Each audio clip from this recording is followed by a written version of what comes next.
जर मी तुम्हाला सांगितलं की फक्त 10 सेकंदाची एक मिठी तुमच्या पार्टनरच्या मनात तुमच्याबद्दल 100 पट जास्त ओढ निर्माण करू शकते, तर तुमचा विश्वास बसेल. पण अट एकच आहे, तुमचा स्पर्श या 5 विशिष्ट जागीच व्हायला हवा, अन्यथा तुमचं नातं फक्त एक फॉर्मॅलिटी बनून राहील. व्हिडिओच्या शेवटी मी असा एक बोनस टच सांगणार आहे जो कोणत्याही स्त्रीला तुमच्या प्रेमात पाडू शकतो. मित्रांनो, तुम्ही कधी विचार केलाय का की काही लोक कोणालाही भेटले की लगेच समोरच्या मनात घर कसं करतात, विशेषतः रिलेशनशिप मध्ये. एका साध्या मिठीत इतकी ताकद असते की ते तुटलेले तुमचं नातं जोडू शकते. पण प्रॉब्लेम असा आहे की 99% पुरुषांना मिठी मारण्याची योग्य पद्धतच माहित नाही. लोक फक्त हात लावतात आणि बाजूला होतात. पण विज्ञान सांगतं की जेव्हा दोन शरीर एकमेकांच्या जवळ येतात तेव्हा तिथं केवळ हाडांचा आणि मांसाचा स्पर्श नसतो, तर तिथं हजारो न्यूरॉन्स एकमेकांशी संवाद साधत असतात. आज मी तुम्हाला सांगणार आहे अशा 5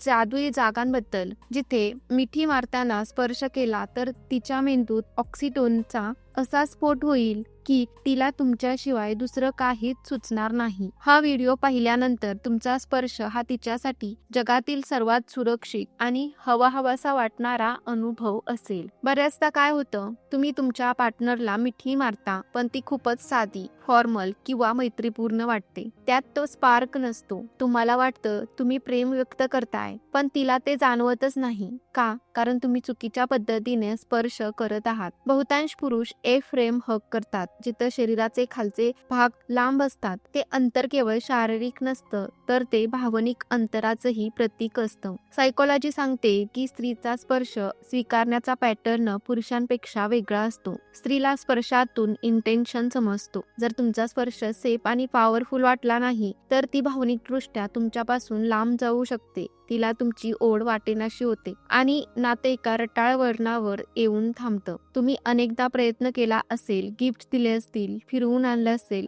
पण तरीही ती ओढ जाणवतच नाहीये. तुम्ही कदाचित ए फ्रेम हग करत असाल, त्यामुळे नात्यात कोरडेपणा येतो. खरी अडचण ही नाहीये की तुमच्यात प्रेम नाहीये, अडचण ही आहे की तुम्हाला फिजिओलॉजीचं गुपितच माहित नाहीये. जेव्हा तुम्ही एखाद्याला मिठी मारता तेव्हा तिचे हृदय तुमच्या हृदयाच्या जवळ असते. जर त्या क्षणी तुमचं हँड प्लेसमेंट चुकीचं असेल तर तुम्ही एक सुवर्ण संधी गमावत आहात. हे गुपित जे आज मी तुमच्या समोर उघड करणार आहे ते तुमच्या नात्यातील ती अदृश्य भिंत कायमची पाडून टाकेल. पॉइंट नंबर 1, कमरेचा खालचा भाग. जेव्हा तुम्ही तिला मिठी मारता तेव्हा तुमचे हात तिच्या कमरेच्या खालच्या भागावर स्थिर असू द्या. हा भाग मानवी मणक्याचा आधार आहे. सायकोलॉजीनुसार हा भाग सुरक्षिततेशी जोडलेला असतो. उत्क्रांतीच्या दृष्टिकोनातून पाहिले तर जेव्हा एखादी स्त्री आपल्या पाठीच्या खालच्या भागाला आधार देते तेव्हा आपल्याला प्रोटेक्शनची जाणीव होते. समजा ती कशाबद्दल तरी काळजीत आहे. अशा वेळी जेव्हा तुम्ही तिला मिठी मारून तिथे हात ठेवता तेव्हा तिचा मेंदू कॉर्टिसॉल, तणाव वाढवणारे हॉर्मोन्स कमी करतो. जेव्हा एखादा पुरुष स्त्रीला या ठिकाणी घट्ट पकडतो तेव्हा तिच्या मेंदूला सिग्नल जातो की हा माणूस माझं रक्षण करू शकतो. हे तिला नकळतपणे तुमच्याकडे ओढतं. हात जास्त जोरात दाबू नका, पण ते तिथे स्थिर असू द्या. हे तिला तुमच्या आत्मविश्वासाची जाणीव करून देतं. पॉइंट नंबर 2, पाठीचे 2 खांदे. जेव्हा मिठी लांबते तेव्हा तुमचे तळवे तिच्या पाठीच्या खांद्यावर फिरवा.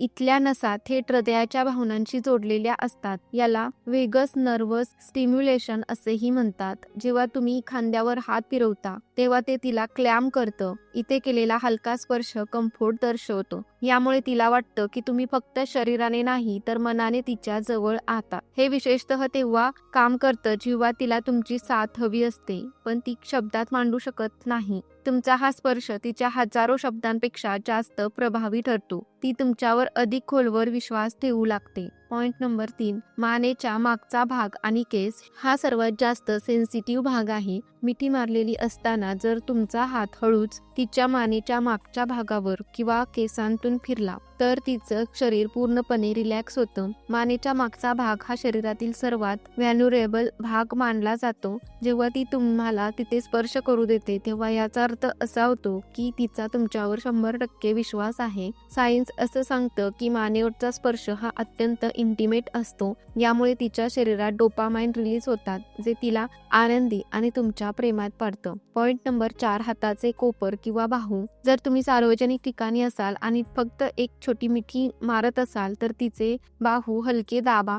हा स्पर्श सोशल प्रूफ आणि ओनरशिपचा एक भाग आहे. हा स्पर्श तिला सांगतो की मी तुझ्यासोबत आहे. हा एक सोशल सपोर्टचा प्रकार आहे. तिला तुमची साथ हवीशी वाटू लागेल. बाहूंना स्पर्श करणं हे मेंदूला बिलॉंगिंगचं सिग्नल देतं. अनेक अभ्यासातून असं सिद्ध झालंय की ज्या स्त्रियांचे पार्टनर सार्वजनिक ठिकाणी त्यांच्या बाहूंना किंवा खांद्यांना स्पर्श करून जवळ घेतात त्या स्त्रिया नात्यात जास्त आनंदी असतात कारण त्यांना तुमचा अभिमान वाटतो. पॉइंट नंबर 5, डोक्याच्या मागचा भाग. आता येतो सर्वात महत्वाचा आणि जादुई पॉइंट. हा पॉइंट असा आहे की जो 99% लोक विसरतात. मिठी मारताना जेव्हा तुम्ही तुमचा हात तिच्या डोक्याच्या मागच्या बाजूला ठेवता आणि तिला स्वतःकडे हलकं ओढता तेव्हा तिला अल्टिमेट सेफ्टी जाणवते. हे वर्चस्वाचं नाही तर सरेंडरचं करण्याचं प्रतीक आहे. एका लहान बाळाला जसं आईच्या खुशीत सुरक्षित वाटतं तसंच काहीसं प्रोटेक्टिव्ह तिला तुमच्या मिठीत वाटू लागतं. हा स्पर्श सांगतो की तुम्ही तिची पूर्ण जबाबदारी घ्यायला तयार आहात.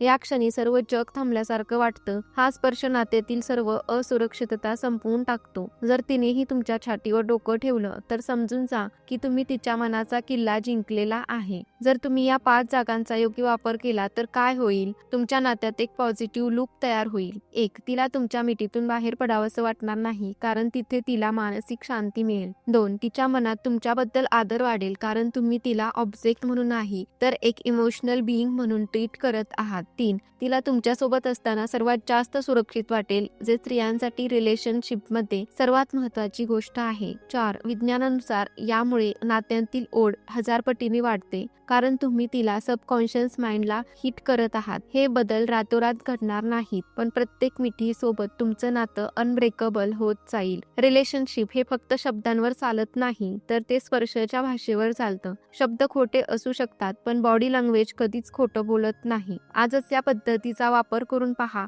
आणि तुम्हाला काय बदल जाणवला का ते कमेंटमध्ये नक्की सांगा. मला जाणून घ्यायला आवडेल की यातील कोणता पॉइंट तुमच्यासाठी सर्वात जास्त वर्क झाला. जर तुम्हाला अशाच डीप फिजिओलॉजीवर आधारित व्हिडिओज हवे असतील तर आपल्या चॅनेलला आत्ताच सबस्क्राईब करा कारण पुढचा व्हिडिओ यापेक्षाही धक्कादायक असणार आहे. तोपर्यंत धन्यवाद.